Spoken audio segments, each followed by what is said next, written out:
avec plein de formules. Je ne sais plus où j'en étais, voilà. Donc, je vous promets d'essayer d'éviter au maximum les formules mathématiques. Je crois que de mémoire, il y en a deux qui apparaissent dans l'exposé. Le théorème de Pythagore et la mesure de la variance. Ça devrait aller. J'imagine qu'un certain nombre d'entre vous, si vous êtes là, c'est que vous avez essayé, vous avez fait un certain nombre d'essais d'interprétation de données géochimiques, mais en sachant pas forcément trop ce qui se passait, le côté boîte noire des logiciels qu'on utilise. On a un jeu de données, on le donne au logiciel, il nous sort un résultat, et on ne sait pas forcément trop quoi en faire, parce qu'on ne sait pas forcément trop ce qui s'est passé à l'intérieur. Donc, un peu mon objectif là, cet après-midi, c'est de vous donner quelques clés de compréhension des processus d'interprétation des données, de manière à mieux préparer les données qu'on veut interpréter et à mieux réussir à faire une interprétation géologique des résultats qui vous seront donnés. Donc, je vais essayer de faire simple. Je ne garantis pas d'y arriver tout le temps, mais on va tenter. Donc, pour commencer, globalement, l'interprétation des données géochimiques, c'est juste l'art de trier des cailloux. Voilà, si je donne ce tas de cailloux à chacun d'entre vous et que je vous demande de les trier, je risque d'avoir des résultats très différents d'une personne à l'autre. Il y en a qui vont les trier par taille, il y en a qui vont les trier par couleur, il y en a qui vont les trier par anguleux, subarrondi, arrondi, etc. Donc, chacun va essayer de mettre de l'ordre dans cet ensemble de cailloux. Et voilà, différentes façons de les classer. Et inconsciemment, quand vous essayez de mettre de l'ordre, vous introduisez une notion de mesure de ressemblance ou de mesure de dissemblance. Vous allez mettre ensemble ceux qui se ressemblent le plus en fonction de vos critères à vous. Est-ce qu'ils se ressemblent plus par la couleur? Est-ce qu'ils se ressemblent plus par la forme? Est-ce qu'ils se ressemblent un peu par les deux? Il y a différentes façons d'envisager cette ressemblance ou cette dissemblance. On peut mettre séparer ceux qui se ressemblent le moins. Alors, ça peut vous paraître redondant entre mettre ensemble ceux qui se ressemblent le plus et séparer ceux qui se ressemblent le moins. Mathématiquement, c'est pas tout à fait vrai. Et dans la vie quotidienne, ça l'est pas tout à fait non plus. Alors, si au hasard, je vous demande parmi vos collègues lequel vous ressemble le plus, je pense que vous aurez un peu de mal, un peu de temps pour trouver la réponse. Si je vous demande lequel vous ressemble le moins, je pense que vous avez déjà la réponse. Donc, vous voyez, c'est deux notions qui sont proches, mais qui ne sont pas totalement identiques.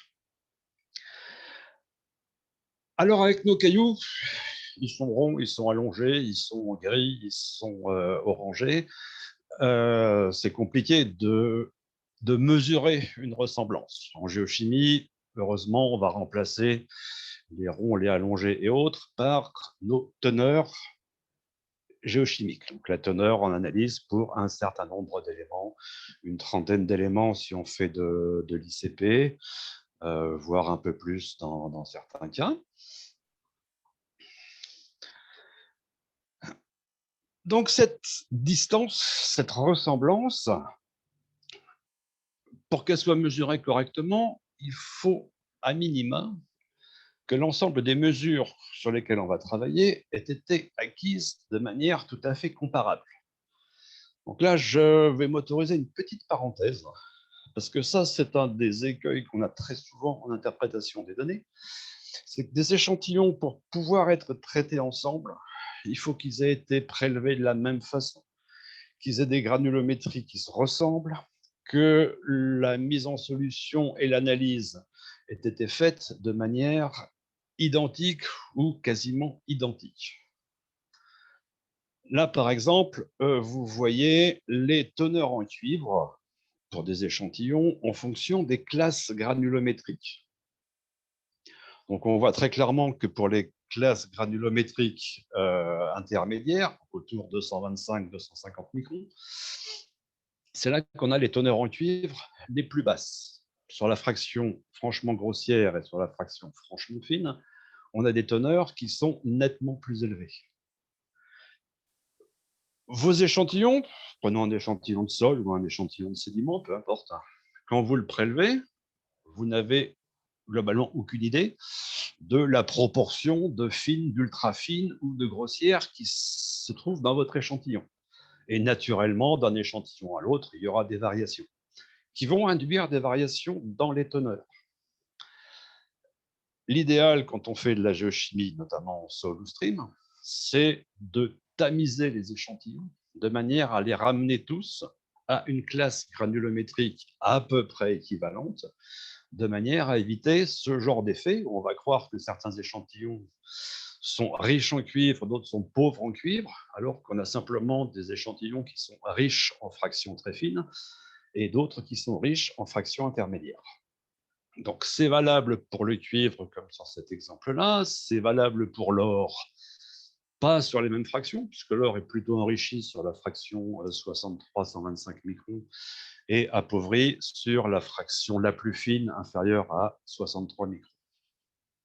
Donc, important à la base d'avoir une population d'échantillons qui a été prélevée et préparée sur le terrain de façon à peu près équivalente.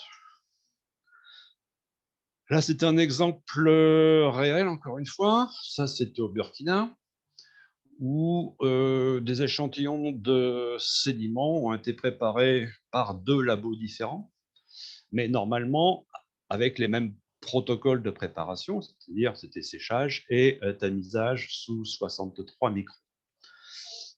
Et quand j'ai reçu l'ensemble des données, donc la courbe rouge sur le dessus, j'ai cartographié, j'ai essayé de faire une interprétation et je n'en sortais absolument rien. Et en séparant ceux qui avaient été préparés dans 2 labos différents, là vous voyez en haut l'histogramme des teneurs en silice. Donc la courbe bleue, c'était pour le labo de Ouagadougou, la courbe verte, c'était pour le labo de Bobo-Dioulasso.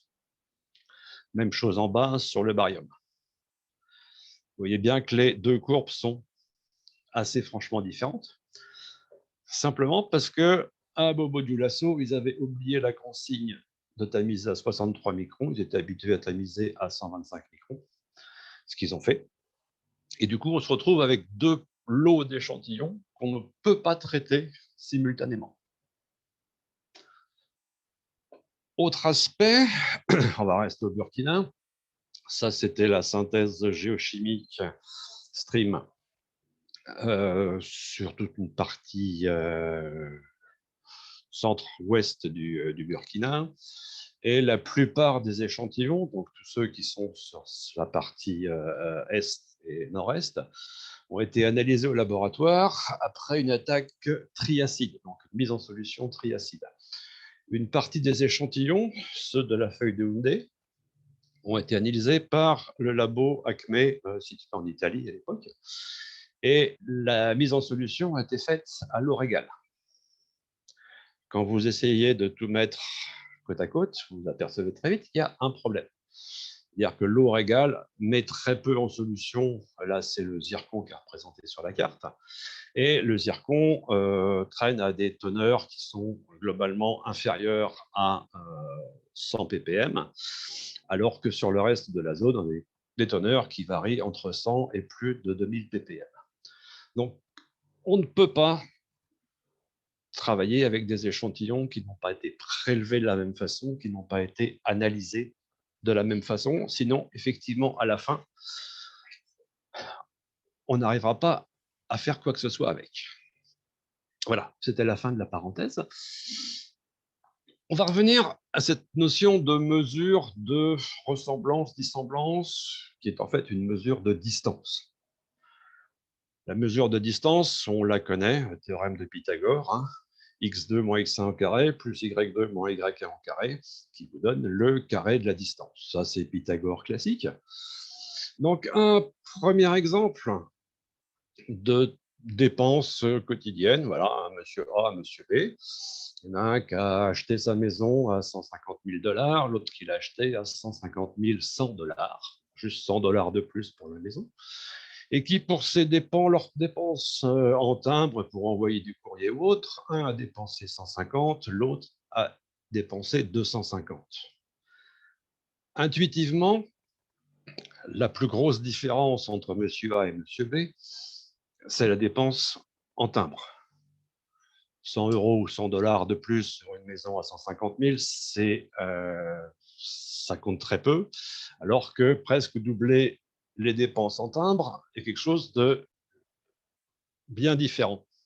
Or, si on utilise une mesure standard, donc une mesure type Pythagore, on voit que la distance entre les deux est faite à part égale par les deux dépenses. Et on sent bien que c'est pas normal.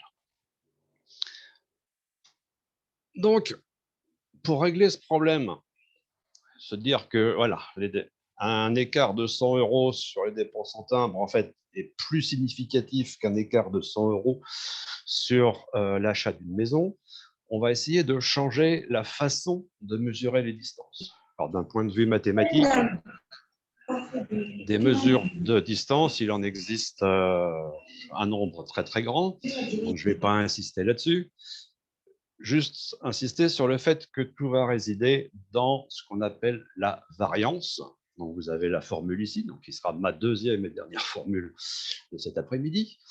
La variance qui est la moyenne des carrés des écarts à la moyenne. En fait, c'est une mesure de la dispersion de nos valeurs pour un élément chimique donné, la mesure de la dispersion autour de la valeur moyenne. Plus la variance est petite, plus les échantillons sont groupés autour de la moyenne. Plus la variance est grande, plus les échantillons peuvent être espacés de la valeur moyenne. Alors, on va passer sur la normalisation par la variance. D'autres mesures existent en fonction de distance de comptage, distance de rang. On ne prend pas en compte la valeur elle-même, mais l'ordre dans lequel les valeurs se présentent. Et on va aller directement sur ce qu'on appelle les variables dites centrées réduites. Une variable centrée réduite, c'est-à-dire qu'on change notre variable x par une variable y, qui est x moins la moyenne divisé par l'écart type. L'écart type étant la racine carrée de la variance. Alors, si on regarde l'exemple graphique, là, c'est des exemples d'analyse d'eau. D'un côté, j'ai l'oxygène, de l'autre côté, j'ai le chlore. Si je fais en haut un diagramme à peu près orthonormé, il n'est pas tout à fait, mais bon, globalement, on ne voit rien, parce qu'on voit que toutes les valeurs sont quasiment le long de l'axe de l'oxygène, parce que les teneurs en oxygène varient globalement de 100 à 250, alors que les teneurs en chlore varient de 0 à 6. Donc, sur un diagramme orthonormé, on ne voit pas les variations qui peuvent avoir lieu. Alors qu'une fois qu'on fait le centrage-réduction, donc j'ai enlevé la moyenne, j'ai divisé par l'écart type, voilà le graphique qu'on obtient. Et on voit tout de suite qu'il y a un échantillon ici qui n'est pas du tout comme les autres. Bon, sans surprise, c'est celui-là qui a une teneur en chlore qui est largement supérieure à toutes les autres, mais qui se voit sur un diagramme une fois qu'on est passé en variable centrée réduite, alors qu'il ne se voit pas sur un diagramme orthonormé classique. On va revenir à des choses un peu plus géochimiques. Là, par exemple, un diagramme binaire barium sur l'arsenic.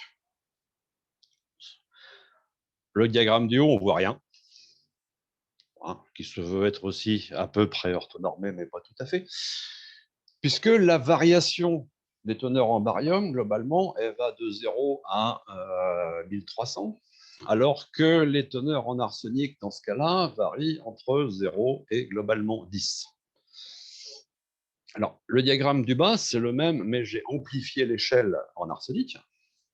Et puis, j'ai reporté 3 points particuliers, un carré, un rond, un triangle.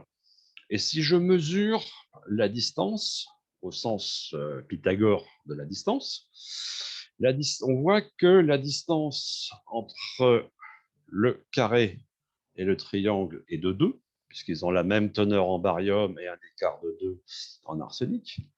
La distance entre le carré et le rond est de 70.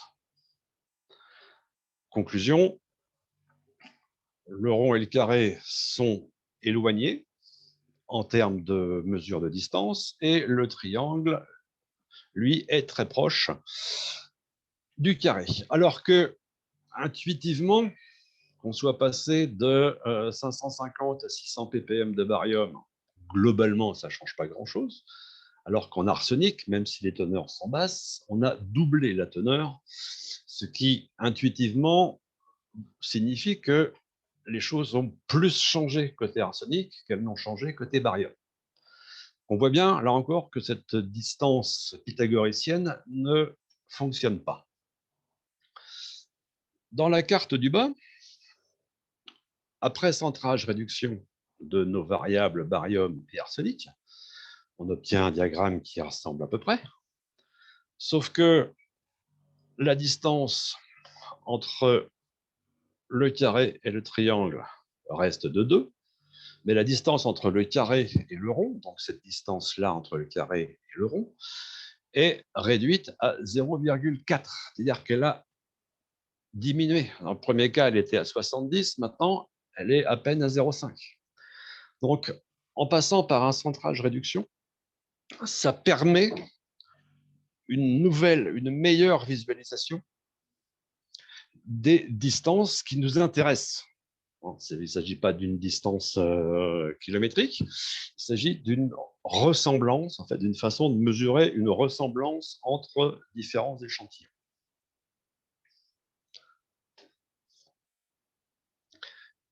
Le centrage-réduction, ça permet donc de travailler avec des éléments chimiques qui ont des ordres de grandeur et des étendues très différentes.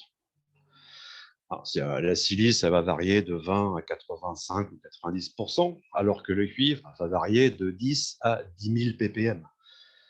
Une variation de plus ou moins 20 ppm sur du cuivre n'a pas du tout la même signification géochimique qu'une variation de plus ou moins 20 de la teneur en silice ou de la teneur en aluminium. Donc, grâce au centrage-réduction, on va réussir à mettre ensemble des variables qui varient de façon totalement différente sur des échelles totalement différentes. Ça pose cependant un problème. Si on prend un élément qui, dans nos jeux de données, ne va quasiment pas varier, un élément qui, en règle générale, varie très peu, par exemple le bismuth, qui est très souvent quasiment au seuil de détection analytique, donc autour de 1 ppm, et on aura des valeurs de 1, de 2, de 3, quelques-unes de 4 ppm. Mais géochimiquement, on sait très bien que ça veut dire, globalement, le bismuth est au niveau du seuil.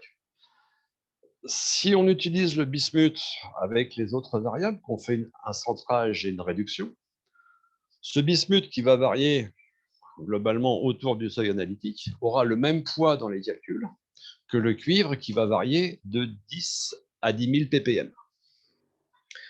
Du coup, il va devenir très important de bien choisir les variables avec lesquelles on va travailler. Sinon, notre résultat, il ne sera absolument pas interprétable. Donc, il va falloir vraiment choisir correctement les variables qu'on va utiliser pour faire l'interprétation des données. Le deuxième point,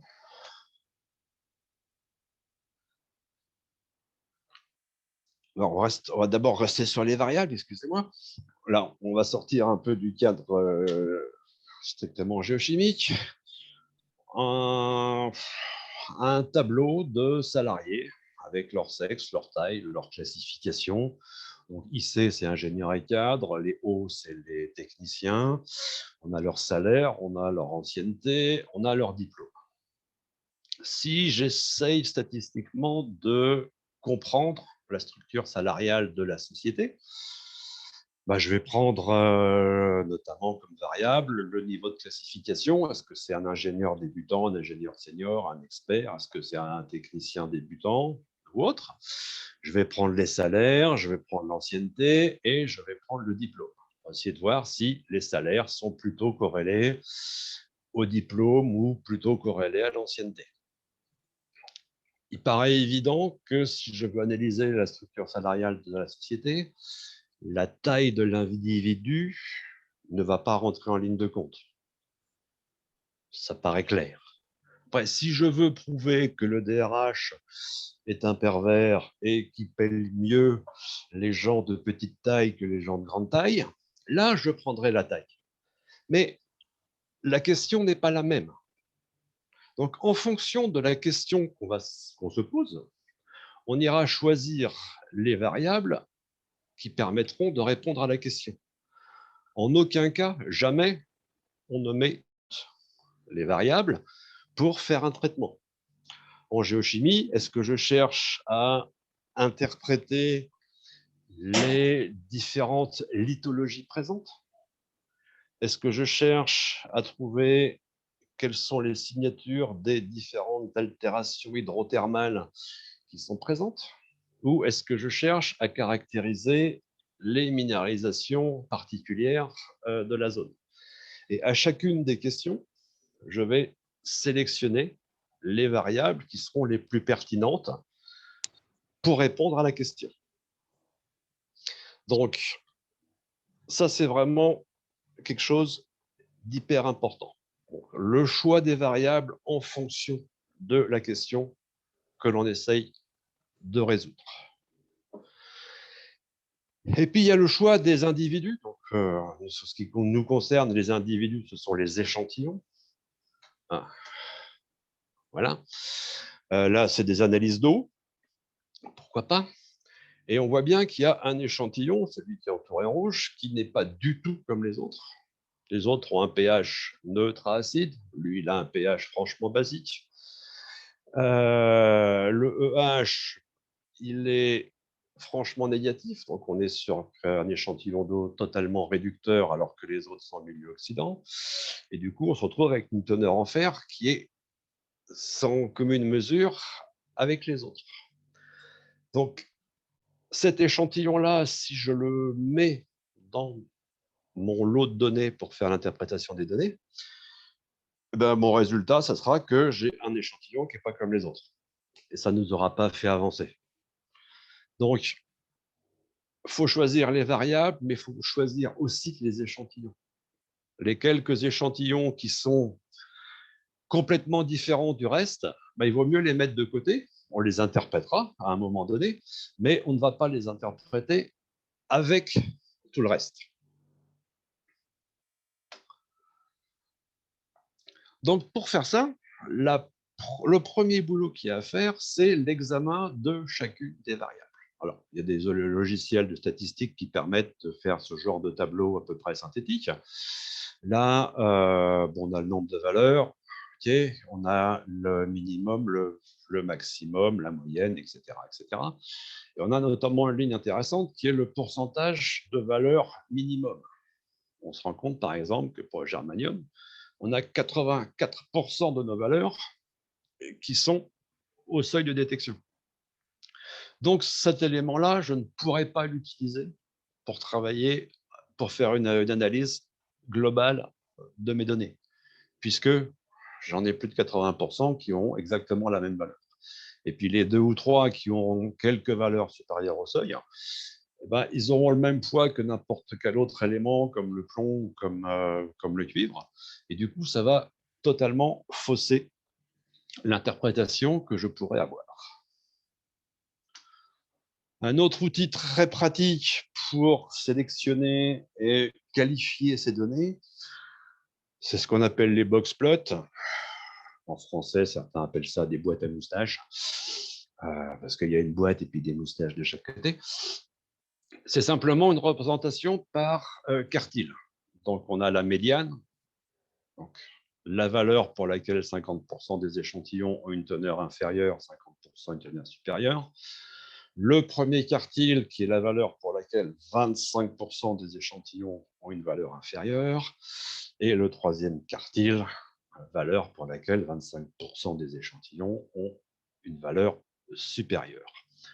Et ce genre de représentation permet très vite de voir si les données sont groupées. Donc, est-ce que Q1 et Q3 sont très proches, auquel cas on va avoir une variable qui varie très peu, ou est-ce que Q1 et Q3 sont suffisamment distants, donc on a une certaine variation. Et puis les petits astérix qui sont au-dessus, c'est les variables qui sont en dehors d'un intervalle Q1 moins 1,5 plus 3 plus Q1 et Q3 plus 1,5 Q3 plus Q1. Cherchez pas le pourquoi de cette formule. Ça permet simplement de se ramener au cas d'une loi normale avec une moyenne plus ou moins de sigma. C'est pour ça que cette formule elle existe. Mais si vous avez des petites étoiles qui sont très très loin au-dessus, c'est-à-dire que vous avez quelques teneurs excessivement élevées, très différentes du reste, qu'il faudra écarter pour pouvoir faire le traitement de données et qu'on interprétera par la suite une fois qu'on aura compris le gros des données. Autre outil indispensable, l'histogramme, qui permet de voir comment les valeurs se répartissent. Alors, il n'y a pas de règle absolue sur le nombre de classes que doit avoir un histogramme, mais vous sentez bien que le nombre de classes, plus je mets de classes ou si j'en mets moins, la forme de mon histogramme va changer. Donc, globalement, retenez que le nombre de classes doit être autour de racine du nombre d'échantillons. Si vous avez une centaine d'échantillons, vous faites un histogramme de 5 à 10 classes. Faire un histogramme de 40 classes avec que 100 échantillons, ça n'a pas de sens. Statistiquement, les classes ne sont pas représentatives. Les classes peuvent être de même amplitude ou non. Donc là, c'est l'exemple histogramme du lantane. Voilà. Là, on voit bien qu'il y a toute une population là qui est inférieure globalement à 60. Et puis une première anomalie, je veux dire, autour de 100. Et un second seuil anormal à partir de un peu avant 200, autour de 180. Faire des coupures ici entre 0 et 40-50, ça n'a pas de sens. C'est une seule et même population. C'est le fond géochimique. Le fond géochimique, il est sur ces deux barres. À partir de là, on arrive sur des zones que l'on peut considérer comme étant des anomalies. Donc là, vous avez un exemple tout à fait réel et récent, parce que je l'ai fait il y a 2 jours. Cartographie, ça c'est les teneurs en potassium. Bon, c'est des teneurs en potassium mesurées par XRF. Donc sur l'image de gauche, j'ai fait une répartition en classes égales, donc max moins min divisé par 8, parce que j'ai fait 8 classes. Et vous voyez qu'on ne voit pas grand-chose. Mis à part en haut, on a une anomalie qui apparaît. Sur l'image de droite, j'ai fait mes coupures en fonction de l'histogramme, comme on vient de voir sur le lantane. Vous voyez qu'on voit déjà beaucoup plus de choses. Donc la façon de faire les histogrammes, la façon de définir les classes d'histogrammes aura un impact très fort sur le résultat à la fin. Méfiez-vous des publications où, avec un histogramme, on peut faire à peu près ce qu'on veut. Il suffit de changer les classes pour réussir à montrer sur une carte exactement ce qu'on voulait démontrer. Ça ne veut pas dire que c'est vrai. Donc, autre façon, bon là, on revient sur le lantane, hein. On a l'histogramme en haut à gauche. Une autre façon de faire, c'est de ranger les teneurs par ordre croissant. Donc là, j'ai les teneurs du premier échantillon jusqu'à l'échantillon 170. Je les ai rangés par ordre croissant et sur l'axe vertical, j'ai mes teneurs. Et à partir de là, j'essaye de tracer les lignes rouges qui sont les zones où la courbe est à peu près linéaire. Donc, j'ai une courbe à peu près linéaire ici. J'en ai une deuxième par là, une troisième, une quatrième. L'intersection de ces deux droites me donne à peu près les coupures pour faire mes représentations. C'est-à-dire que là, j'ai une coupure autour de 125, là, j'ai une coupure autour de 150 et une coupure au-dessus de 160. Donc ça, c'est une façon graphique de représenter vos données et de mieux sélectionner la façon de les représenter. Alors, une fois qu'on a fait ça, qu'on a choisi les variables, qu'on a gardé celles qui variaient suffisamment pour être traitées, encore faut-il s'assurer de la non-redondance de nos variables. Deux variables redondantes, c'est deux variables qui vont globalement nous apporter la même information, le même type d'information. Et comme on l'a dit depuis le début, notre idée, c'est de faire des mesures de distance, de ressemblance ou de dissemblance entre les échantillons. S'il y a une distance qu'on mesure 2 fois, 3 fois, parce qu'on a des variables qui sont redondantes, on va fausser le résultat. Donc, si on a deux variables qui sont comme celle-là, linéairement positives, c'est-à-dire que globalement, que j'utilise la variable x ou la variable y, ça ne change rien. Donc, dans mon traitement de données, je ne vais pas prendre x et y, je vais en prendre qu'une des deux. Même chose si elles sont négativement corrélées. Après, si elles sont corrélées de façon non linéaire, ça devient beaucoup plus compliqué. On a tendance à garder toutes les variables. Un exemple vrai de variable corrélée, lantane-cérium, c'est une corrélation qu'on trouve partout et qu'on utilise même généralement en contrôle qualité des analyses. Si on a des résultats pour lesquels on n'a aucune corrélation lantane-cérium, c'est souvent un problème d'analyse, puisqu'en fait, ces deux éléments se trouvent majoritairement dans la monazite et qu'ils se substituent l'un l'autre de façon régulière.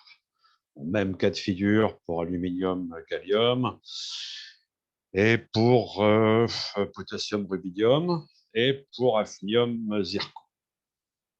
Là, dans le cas de hafnium et zircon, on voit très bien sur ce graphique que le début de courbe est bon, et puis passer 500 ppm de zircon, ça devient à peu près n'importe quoi. Là, clairement, on a eu un problème analytique sur le zircon, qui, passé un certain seuil, visiblement, le labo ne savait pas faire. Dans ces cas-là, je vais garder la variable hafnium, qui a l'air d'être plus continue, et je vais supprimer la variable zircon. Je sais que les deux auront la même signification. Important quand même de bien vérifier les biplots avant. Là, on a toujours zircon ici et hafnium ici. On peut avoir une très forte corrélation, mais on peut aussi avoir quelques échantillons qui ont un comportement particulier. Donc, si c'est ce genre de choses qu'on veut mettre en évidence, bien sûr, on gardera les deux variables. Et avant, on va s'assurer que ce n'est pas le labo qui a eu des problèmes. Normalement, ce genre de figure, on ne devrait pas trop les retrouver. Alors, ces corrélations, mince, j'ai oublié, il y avait une troisième formule mathématique. La corrélation, on revient sur les mêmes choses, hein, c'est l'écart type XY divisé par l'écart type de X, l'écart type de Y. Donc ça, c'était juste pour vous le dire que soyez pas surpris. Si vous utilisez notamment Excel pour faire des droites de corrélation et calculer un coefficient de corrélation sur vos nuages de points, vous trouverez généralement un résultat différent de ce que vous donnera un logiciel de pure statistique.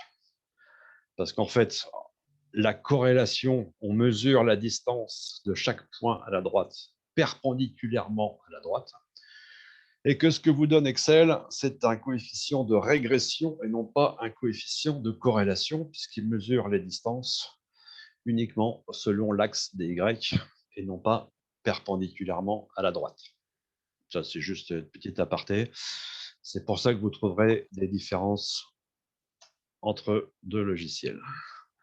Je ne vais pas passer à la suivante. Voilà. Et ces corrélations, en règle générale, quand on fait du traitement de données, on les affiche sous forme d'une matrice de corrélation, comme celle-là, par exemple, où la diagonale est égale à 1, puisque chaque élément est parfaitement corrélé avec lui-même, et puis des valeurs de corrélation.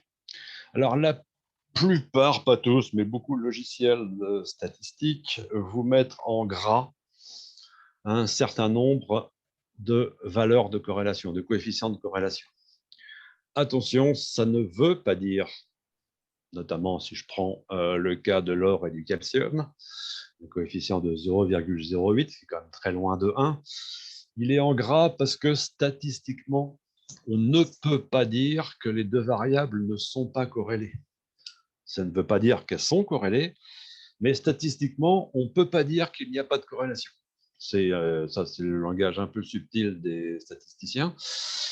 En règle générale, un coefficient de corrélation que je dirais significatif quand on fait du traitement de données géochimiques, c'est des coefficients qui sont autour de 0,6, 0,7.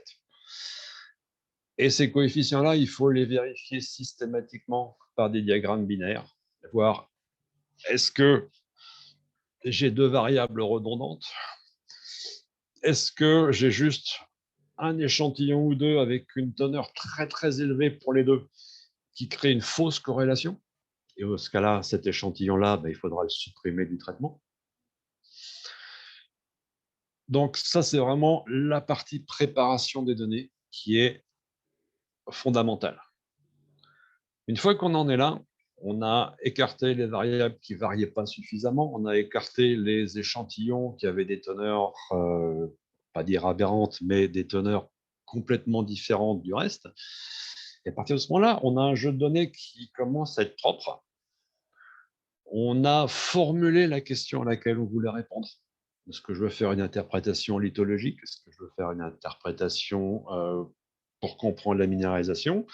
On a choisi les variables qui nous semblaient aller bien pour répondre à cette question-là. Et c'est seulement maintenant qu'on peut vraiment faire de l'interprétation. Alors l'interprétation, globalement, c'est quoi?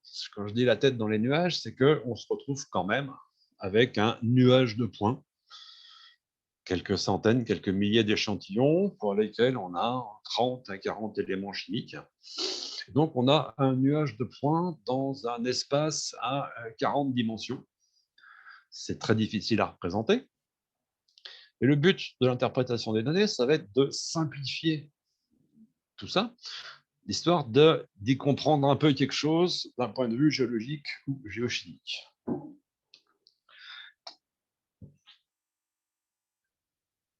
Si je vous montre cette figure et que je vous demande, à votre avis, c'est quoi? Alors, on n'est pas en direct, donc je ne sécherai pas votre réponse directe, mais pour avoir fait des cours en présentiel un certain nombre de fois, j'ai eu droit à un cow-boy, j'ai eu droit à je ne sais plus quoi. Il y a des réponses très, très variées. Si je vous montre cette image-là, tout le monde sait immédiatement de quoi il s'agit. Pourquoi? Mais parce que si on considère l'image du chameau comme étant un nuage de points en espace à 3 dimensions, si on le regarde dans le sens où il y a le plus d'écart, le plus de variations dans la dispersion de mes points, dans ce sens-là, je reconnais tout de suite la silhouette de l'animal, alors que si je ne le regarde pas dans le bon sens, je ne reconnais pas la silhouette de l'animal. Et donc ça, c'est ce qui va servir à tout ce qui est analyse en composantes principales. C'est juste, je dis bien juste, tourner notre nuage de points de manière à l'observer sous l'angle qui nous donnera le plus d'informations.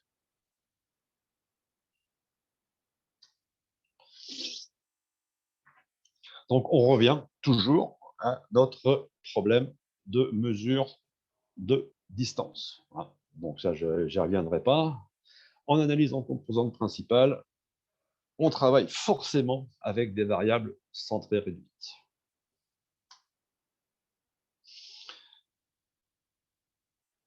Alors, l'interprétation elle-même, je dirais qu'il y a 3 grands procédés qu'on utilise. Celui dont je viens de parler, l'analyse en composantes principales. En fait, je vous disais, on va regarder le nuage de points dans le bon sens.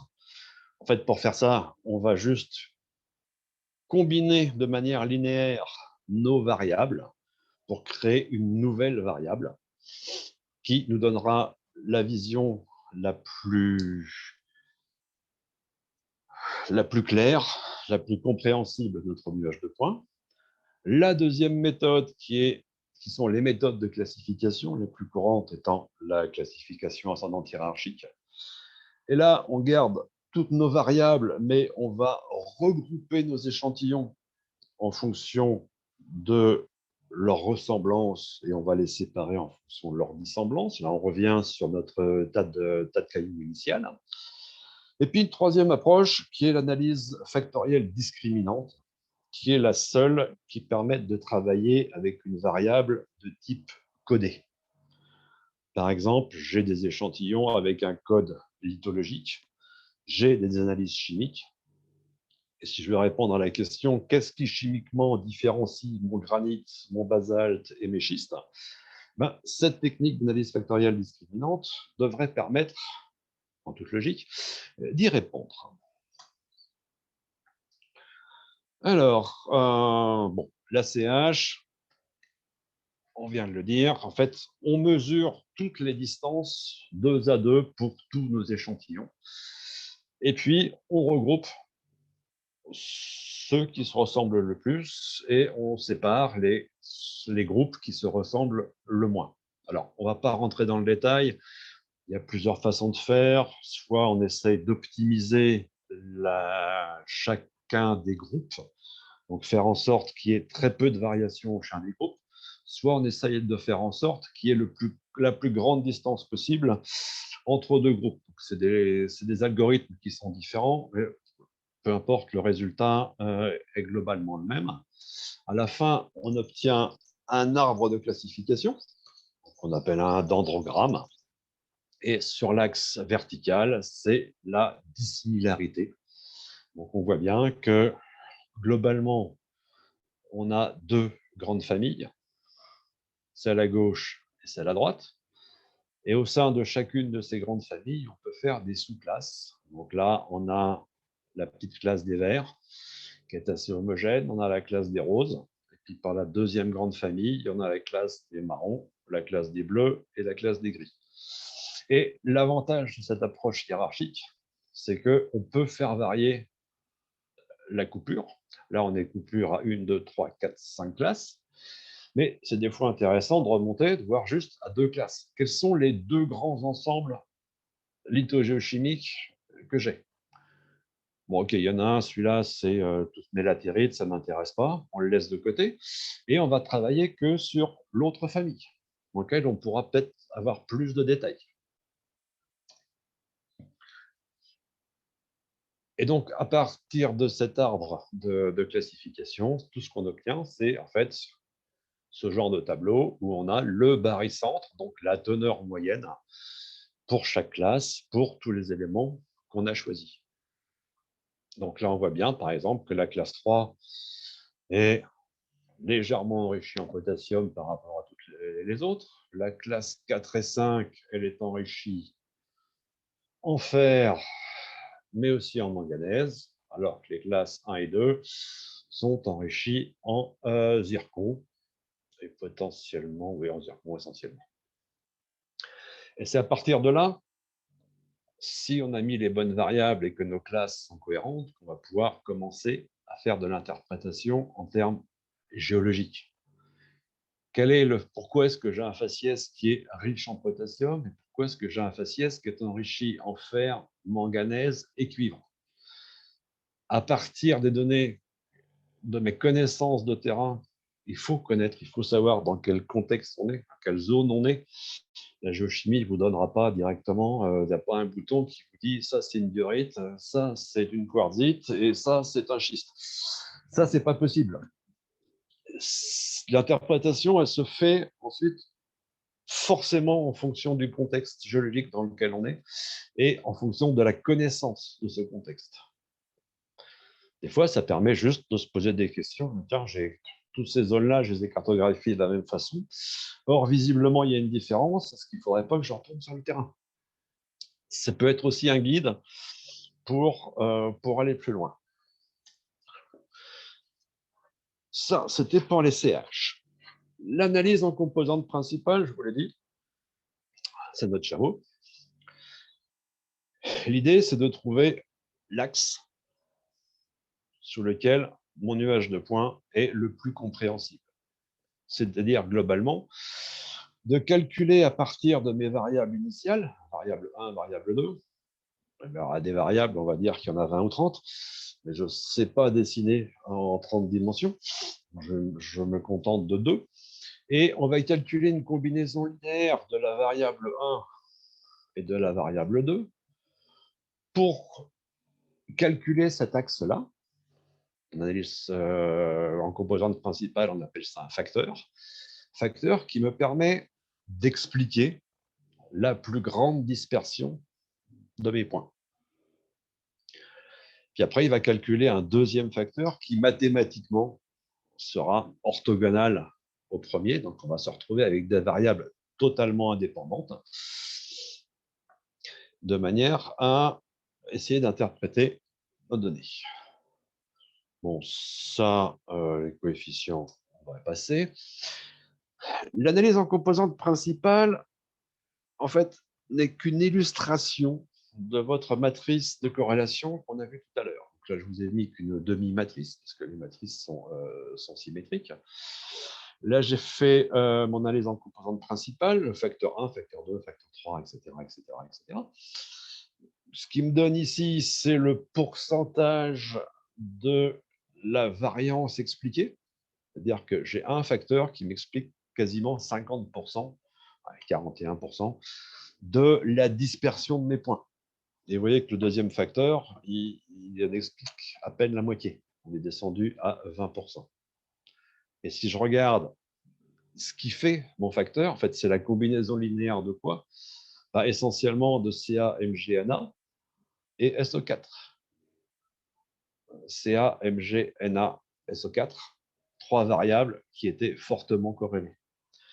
Donc, les facteurs sont réellement faits à partir de la matrice de corrélation. Si dans mon jeu de données, j'ai conservé un ou deux échantillons avec des teneurs très très fortes en deux éléments qui va me créer un faux coefficient de corrélation, on aura une forte dispersion de tous les autres points, et puis deux points très très loin, et du coup on aura une droite de corrélation qui aura l'air bonne, alors qu'elle sera faussement créée juste par un ou deux échantillons. Ça va fausser la matrice de corrélation, et ça va fausser mon analyse en composantes principales. Du coup, mon résultat, j'aurai beaucoup de mal à l'interpréter par la suite. Alors, l'analyse en composantes principales, question que certains se posent, c'est quel est le nombre de facteurs que je dois retenir? Quels sont les facteurs qui ont du poids, qui ont du sens? Personnellement, j'ai tendance à dire que c'est une fausse question. Tout dépend de la question qu'on s'est posée en fait au départ. Généralement, ce qu'on cherche à interpréter, ce n'est pas les choses les plus évidentes. Et on est obligé d'aller chercher des facteurs avec un peu moins d'explications de variance pour chercher le phénomène qui nous intéresse.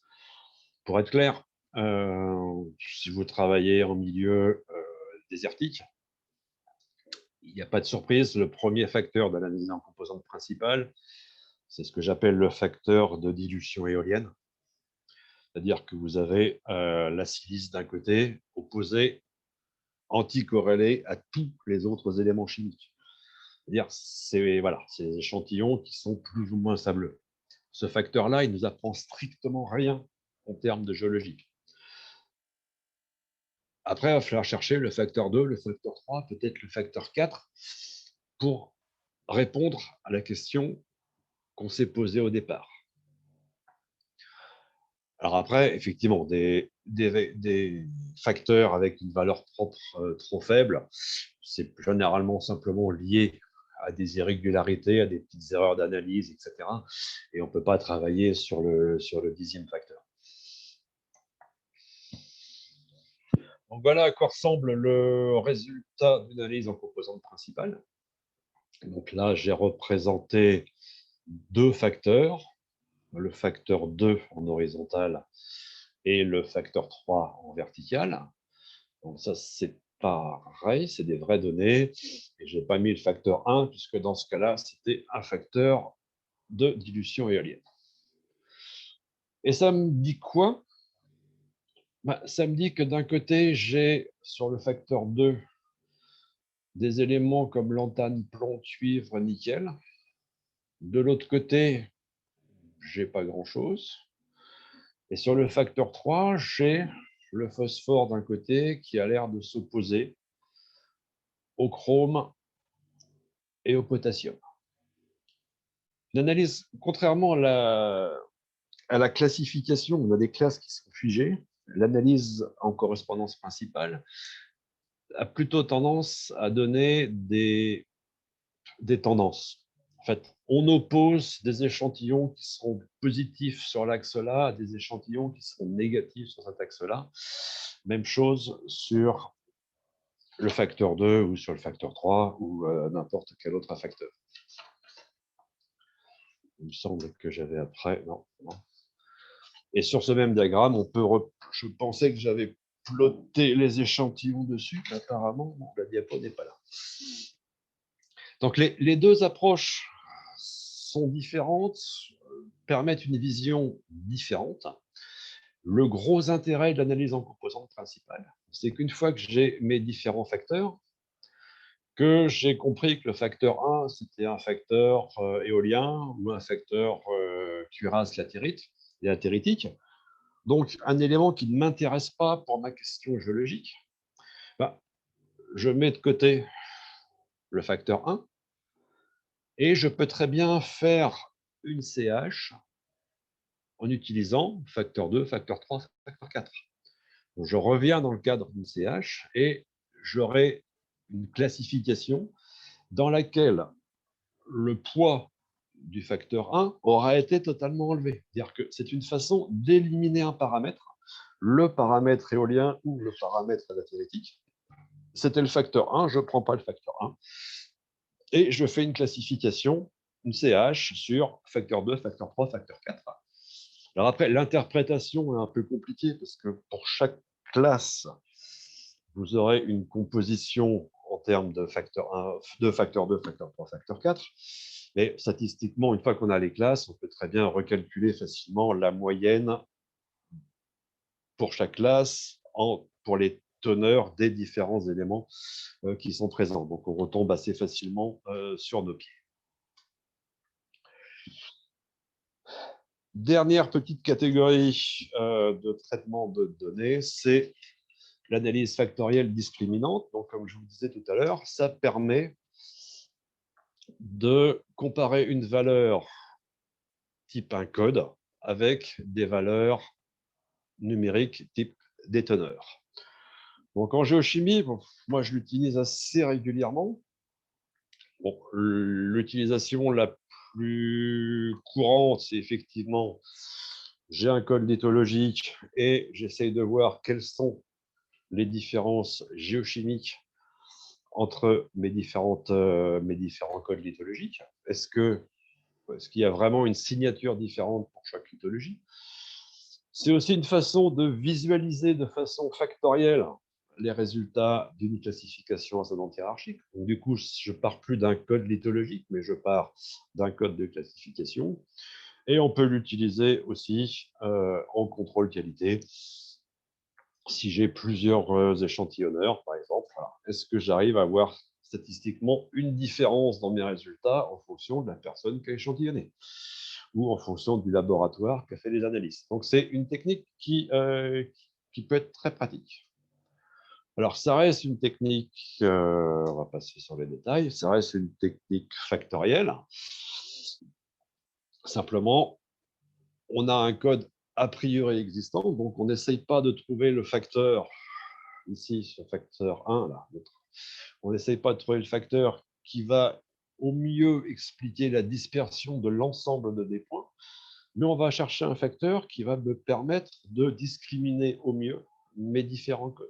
Là, on voit que sur ce facteur-là, tous les A sont de ce côté-là, tous les C sont là. Il y a peut-être une légère confusion entre un B et un C ici, mais globalement, on a bien réussi à séparer nos trois codes différents.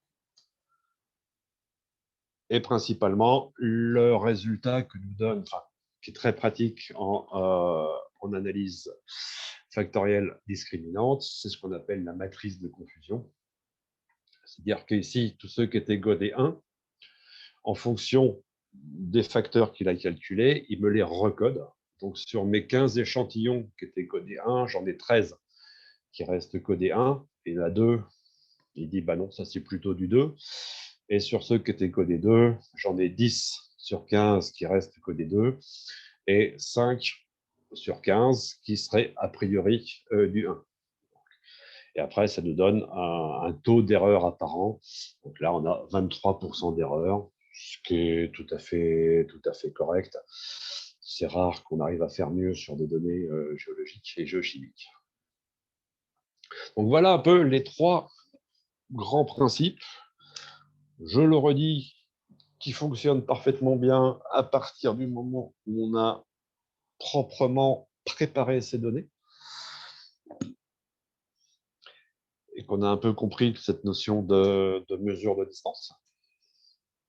Donc, pour terminer, juste trois petits exemples. Des exemples réels. Donc, ça, ce dendrogramme et ce barycentre des classes, c'est ce que je vous ai montré tout à l'heure. Typiquement, le résultat d'une classification ascendante hiérarchique, qui est d'ailleurs faite sur les mêmes données que celle où je vous ai montré la carte du potassium tout à l'heure. Ça, ça c'est le résultat d'une analyse en composantes principales. Donc, j'ai la matrice de corrélation. Là, j'ai l'ensemble de mes facteurs, avec un facteur 1 qui explique beaucoup plus que n'importe lequel des autres, et puis après, tous les autres facteurs. Voilà la représentation. Donc, facteur 1 en axe horizontal, facteur 2 en axe vertical. Donc là, on a bien le facteur 1 qui est fer, manganèse, cuivre. Donc, c'est bien fait sur les mêmes données qu'ici. On avait un facteur, des groupes qui étaient riches en fer, manganèse et enrichis en cuivre. Donc ça, on le retrouve sur le facteur 1, opposé à des échantillons qui sont enrichis en zircon. C'est ce qu'on avait vu sur la CH. Et puis là, c'est l'ensemble de mes observations plotées sur mes axes factoriels. Donc là, on voit qu'on a plutôt quelque chose de continu. Donc, on n'a pas deux lithologies franchement différentes, mais on a une espèce de continuum entre le pôle à fer, manganèse, cuivre et un pôle enrichi en zircon, donc potentiellement des matériaux un peu plus détritiques. Mais on n'a pas, des fois, on a un nuage de points d'un côté, un nuage de points de l'autre. Là, on a vraiment deux populations différentes. Là, on a plutôt un espèce de continuum. Il faut essayer d'expliquer en termes de continuum. Et ça, c'est le résultat d'une analyse factorielle discriminante, cette fois-ci faite sur des roches qui proviennent de la même zone. On a bien toujours un facteur fer qui a l'air de jouer. Par contre, le manganèse n'a pas l'air de jouer beaucoup avec. Et puis, on a un facteur 2, on retrouve notre zircon. Et quand on projette les observations sur les axes factoriels, ça nous sépare quand même très nettement ces points-là, qui se trouvent être plutôt des tufs. On a ces points-là qui sont des micaschistes qui sortent très bien du lot. Le reste est un peu plus confus, mais les points verts sont quand même bien séparés des autres. Et les points verts, il s'agit de diorite. Donc, on a trois approches différentes, trois façons de visualiser les résultats qui sont différentes. Mais on retrouve la cohérence, hein, on retrouve un peu le même type de facteurs, le même type d'explication en fonction de la méthode, heureusement, qu'on utilise.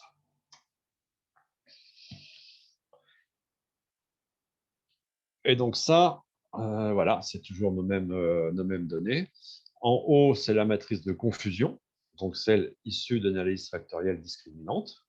Hein, on voit que des pourcentages de correct, hein, tout ce qui est diorite, par exemple, on a 91% qui sont bien classés, on a 85% des greywhite qui sont bien classés, etc.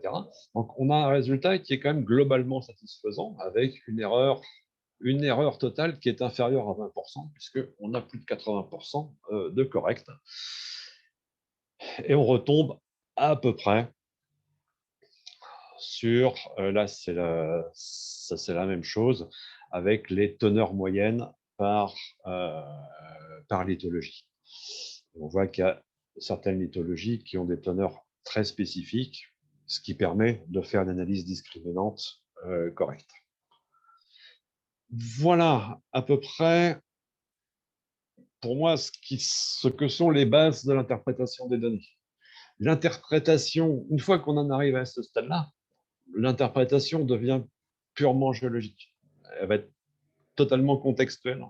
Elle va dépendre de la zone où vous êtes. Est-ce que vous avez des latérites? Est-ce que vous avez une couverture éolienne? Est-ce que vous avez des lithologies type des granites, des basaltes? Il ne faut pas rêver.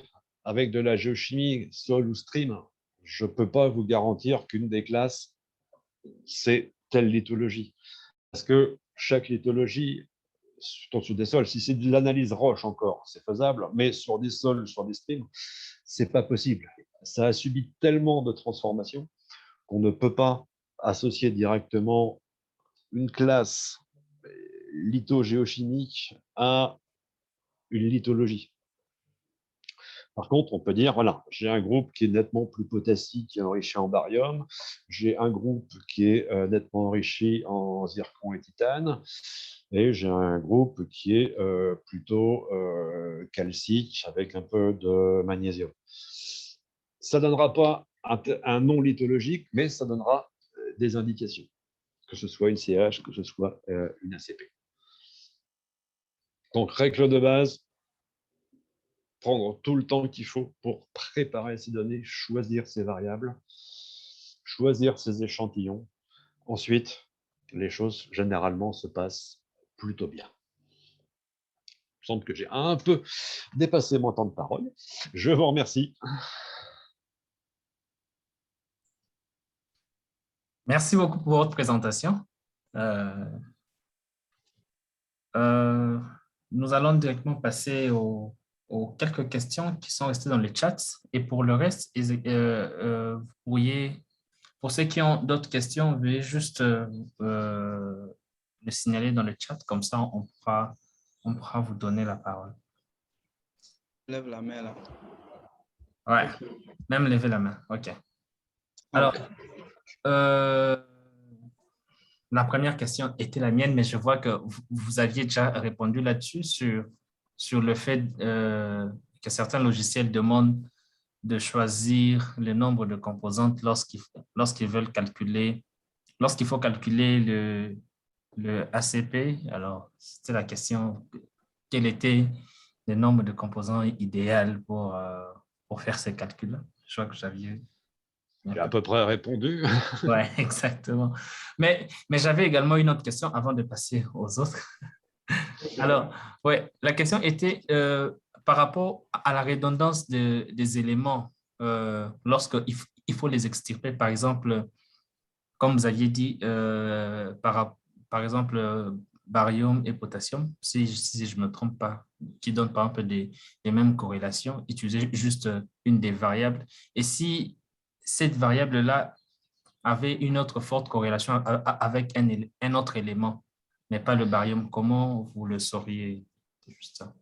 Dans ce cas-là, normalement, ça se voit sur la matrice de corrélation et on ne fait jamais l'économie d'un diagramme binaire, barium-potassium. Et on voit tout de suite si c'est une simple corrélation linéaire ou s'il y a plusieurs populations. À partir du moment où le nuage de points n'est pas proche d'une droite, c'est qu'il y a d'autres phénomènes qui interviennent et à ce moment-là, on garde les deux variables. Sinon, on risque de trop perdre d'informations.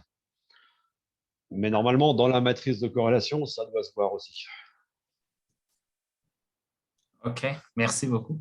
Il y a M. Ndiaye. Je ne sais pas si vous voudrez vous-même poser la question ou on va lire pour vous votre Euh, question. Pourquoi oui, choisir de F3? C'était ça la question? OK, ouais. oui, mais je voudrais poser par moi-même, si vous le OK, permettez. Ben oui. ouais, ça va. D'accord. Tout d'abord, je remercie M. Yann pour la présentation. Je suis India Ismaïla, enseignant-chercheur à l'Université à Bamako. Un voisin. OK. D'accord. Mais en fait, j'ai trois questions, hein. Bon, c'est une que j'avais pu écrire dans le chat. D'abord, pour la corrélation au niveau de l'ACP, si vous représentez par exemple le facteur 1 avec le facteur 2, vous avez un pourcentage d'environ de 50 à 60. Mais pourquoi préférer le facteur 2, le facteur 3, tandis qu'on a juste 21%? Donc, ça, c'est ma première question. La deuxième, pour la variance, est-ce que vous avez travaillé avec la moyenne géométrique ou bien plutôt la moyenne arithmétique? Pour la troisième question, comment peut-on trouver le bruit de fond, le fond géochimique à partir des analyses? Ok. Donc, pour répondre à la deuxième question, on travaille sur la moyenne arithmétique. OK. Après, dans les tableaux statistiques initiaux pour décrire les variables, moi, j'aime bien avoir toutes les moyennes, l'arithmétique, la géométrique et l'harmonique. Mais dans les calculs stats qui se font, c'est la moyenne arithmétique qui est utilisée. Ah, d'accord. Ensuite, donc pour l'ACP, c'est pas systématique. Si le facteur 1 représente simplement de la dilution éolienne, même s'il représente 50% de la variance de mon nuage de points, il ne m'explique absolument rien en termes géologiques. D'accord. Donc, je le supprime. Et plutôt que de supprimer une variable qui serait la silice, par exemple, la silice qui va intervenir avec d'autres éléments sur d'autres facteurs, si j'enlève la silice, je vais perdre énormément d'informations. Alors que si j'enlève le facteur 1, D'accord. j'enlève en fait toute cette corrélation qui va avec et qui ne fait que me dire que bah là, j'ai un échantillon qui est très riche en sable et là, j'ai un échantillon qui est très pauvre en sable.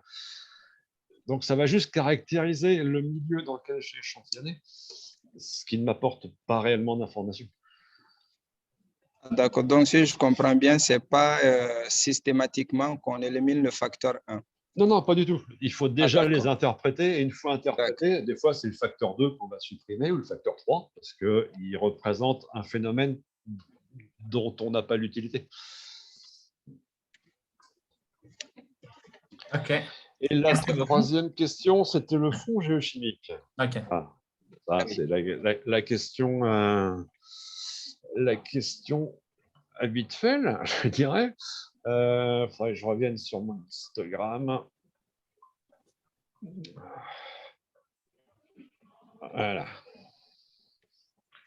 Si je reviens sur l'histogramme du lantane, par exemple, le fond géochimique, c'est quoi? Pour moi, le fond géochimique, c'est tout ce qui est inférieur à cette valeur-là.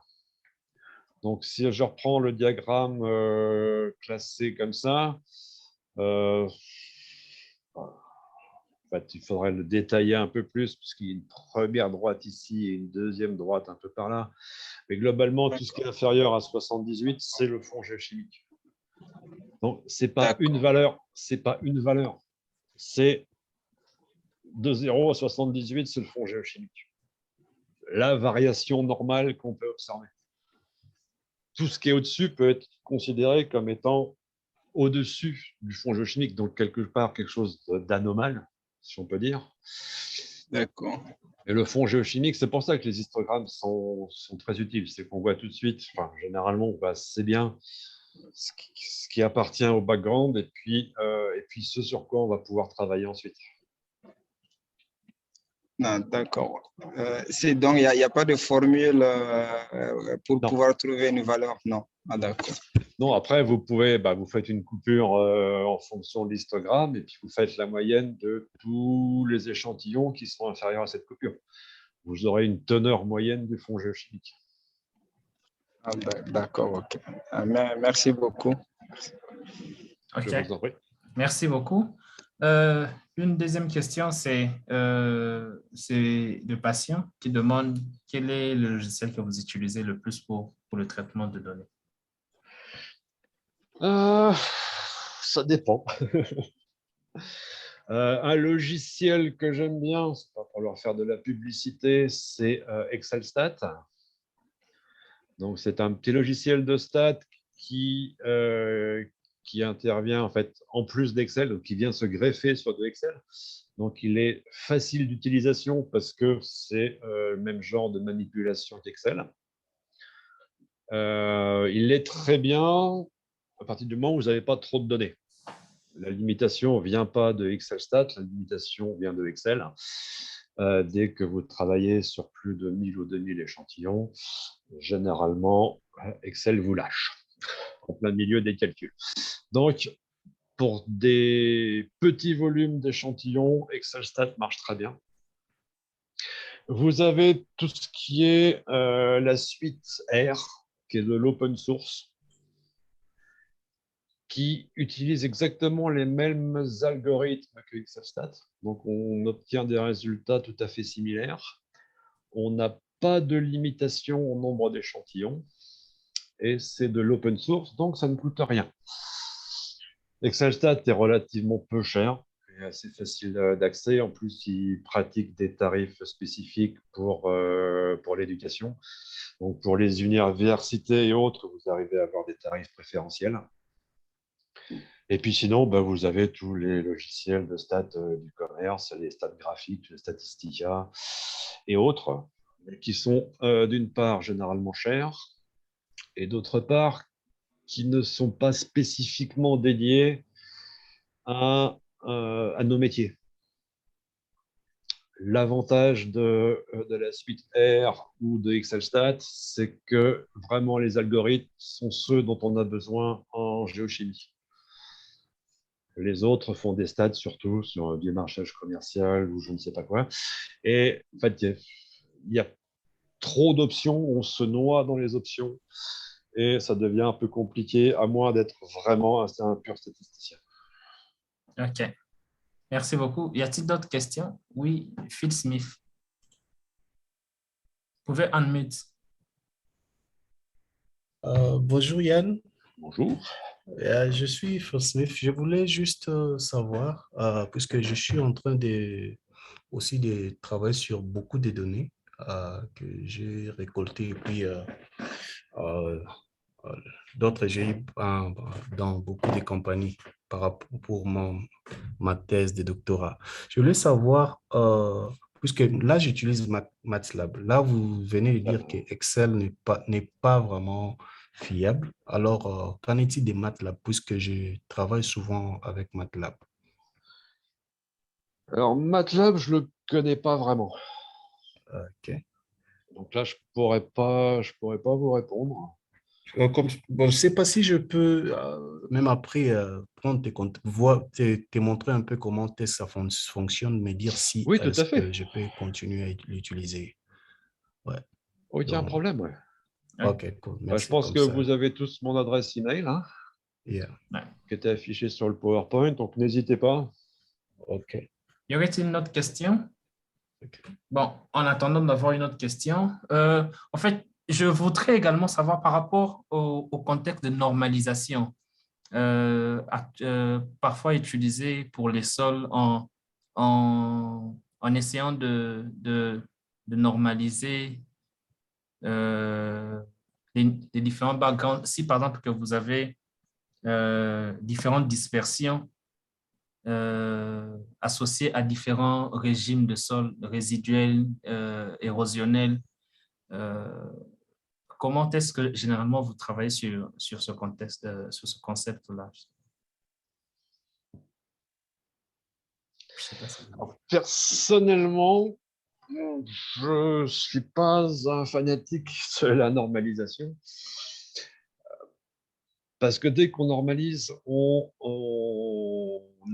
insère une donnée qui est forcément quelque part un peu subjective.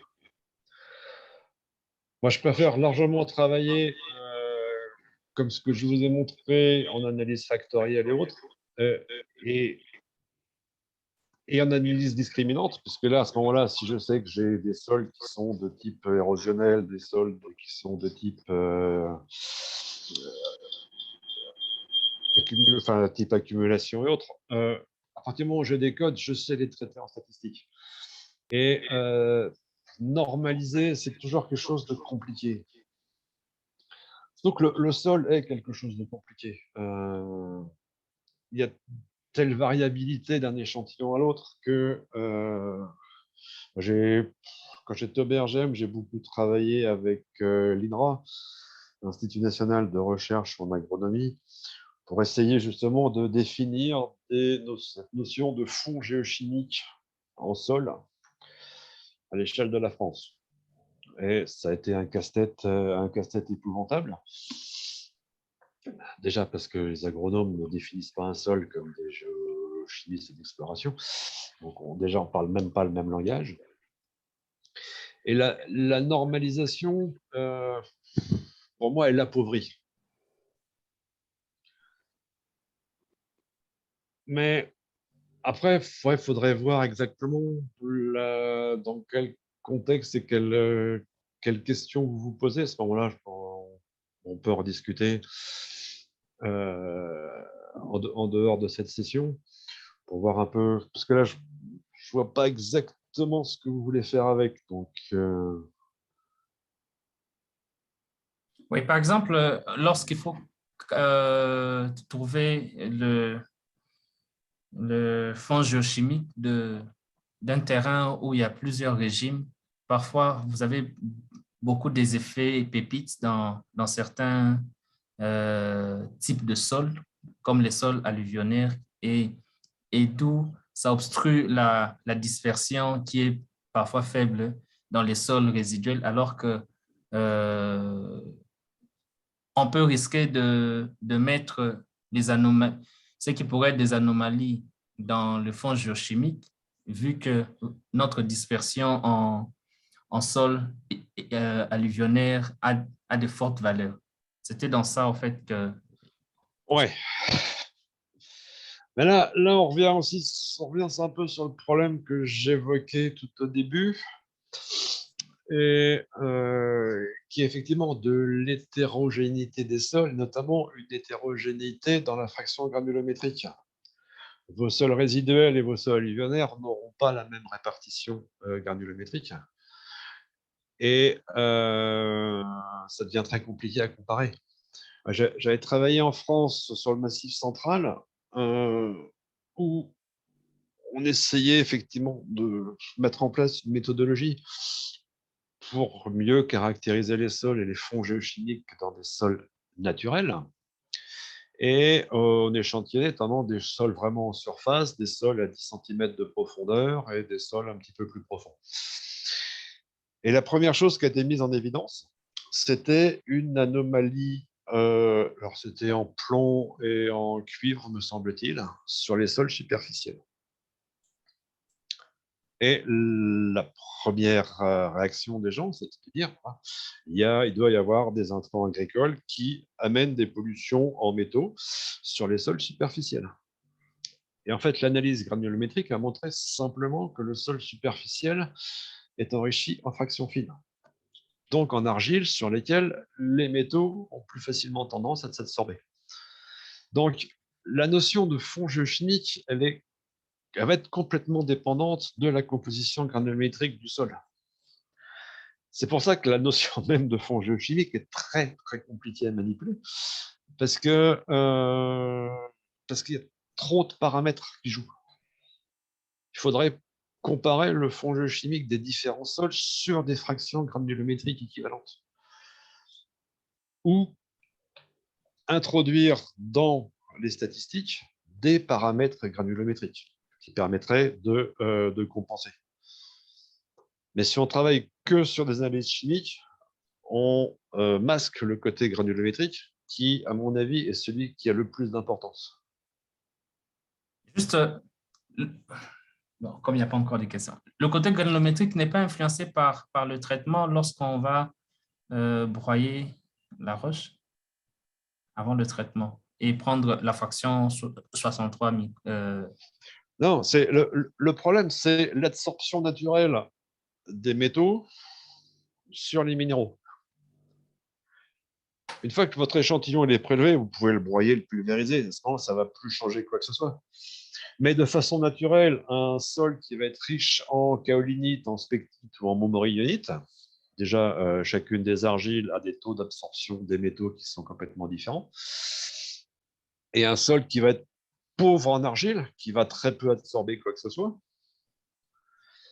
Donc, le côté minéralogique du sol, et donc granulométrique, puisqu'en fait, les fractions les plus fines sont bien évidemment les argiles, joue un rôle qui est vraiment prépondérant sur la chimie. Okay. Par exemple, pour ça, nous, en exploration minière, moi j'essaie de travailler au maximum sur des fractions granulométriques très réduites. Mes sols, je les tamise systématiquement, généralement en dessous de 125 microns, pour éviter ce phénomène-là. Okay. Merci beaucoup. Il y a Diala Konate qui voudrait poser une question. Vous pouvez ouvrir votre micro si possible. Oui, bonjour, chers collègues. C'est bien Diala Konaté. OK. Bonjour. Bonjour, M. Yann, comment allez-vous? Très bien, merci.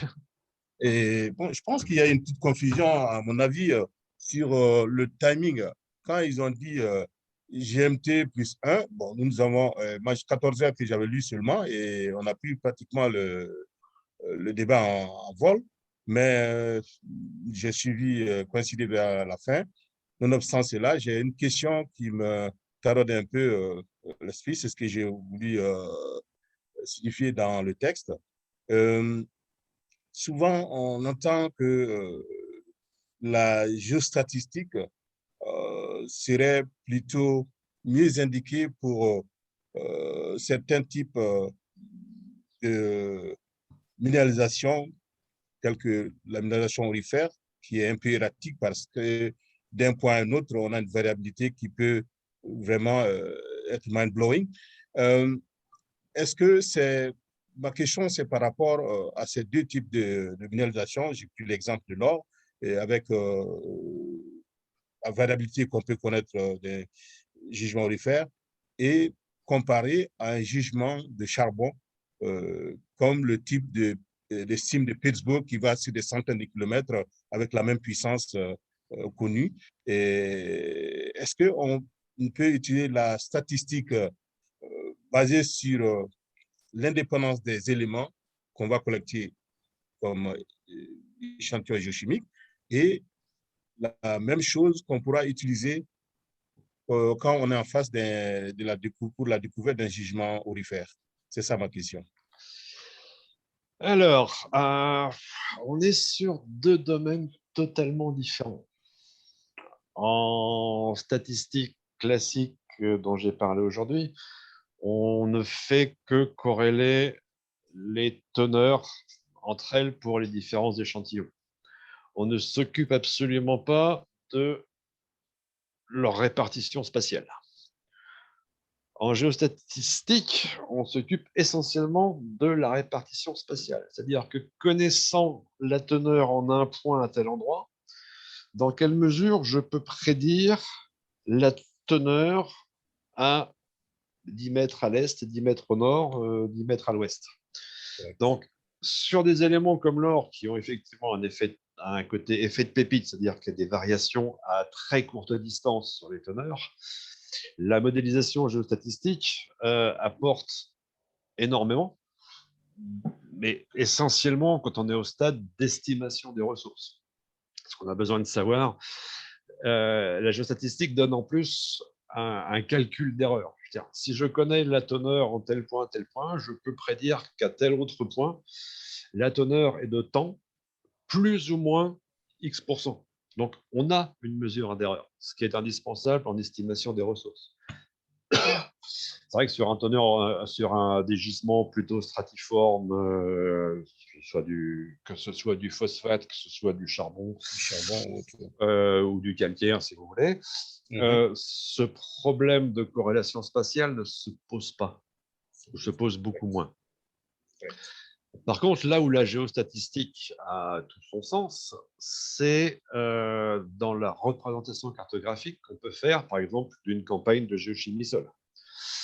On aime bien les jolies cartes interpolées, parce que c'est plus joli qu'une carte avec des points, des petits points, des gros points. Sauf que pour pouvoir interpoler, encore faut-il vérifier qu'on a une corrélation spatiale entre nos points, ce qui est loin d'être toujours le cas. L'interpolation, quand on interpole avec n'importe quel logiciel d'interpolation, on sous-entend qu'il y a une corrélation entre la teneur entre un point et le point le plus proche, ce qui n'est pas forcément vrai. Donc, dans ces cas-là, c'est toujours bon de faire un petit peu de géostatistique, donc faire quelques variogrammes, vérifier que cette corrélation, elle existe. Si elle n'existe pas, on est condamné à faire des diagrammes de points et non pas des images continues interpolées.